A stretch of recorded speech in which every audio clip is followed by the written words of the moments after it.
একজন খামারি মাঠের মধ্যে মুরগি পালন করত। একদিন শোন, আমি কয়দিনের জন্য বাইরে যাচ্ছি, তোরা কিন্তু ওই দুষ্টু শিয়াল থেকে সাবধানে থাকিস। এই বলে সে ওখান থেকে চলে যায়। এর কিছুক্ষণ পর সেখানে সেই দুষ্টু শেয়াল আসে।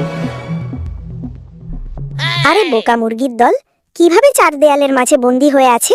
দুষ্টু শেয়াল, তোমাকে আমাদের বিষয়ে ভাবতে হবে না। আরে বোকার দল, তোরা কি চাইলে আমার মতো যেখানে খুশি যেতে পারবি? তোরা তো পারবি না, কারণ তোরা তো চার দেওয়ালের মাঝে বন্দী হয়ে আছিস। শিয়ালের এই কথা একটা মুরগির মনে ধরে যায়।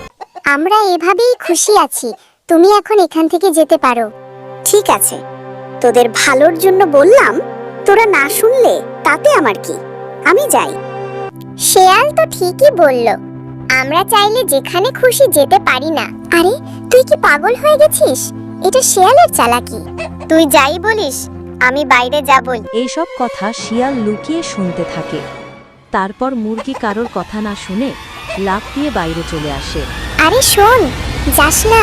কি মজা, কি মজা, আমি এখন যেখানে খুশি যেতে পারবো। মুরগিকে বাইরে দেখে তখন শেয়াল দৌড়ে চলে যায়। মুরগিকে ধরে মারে এক দৌড়। এভাবেই মুরগির বোকা বুদ্ধির জন্য সে শিয়ালের শিকার হয়ে যায়।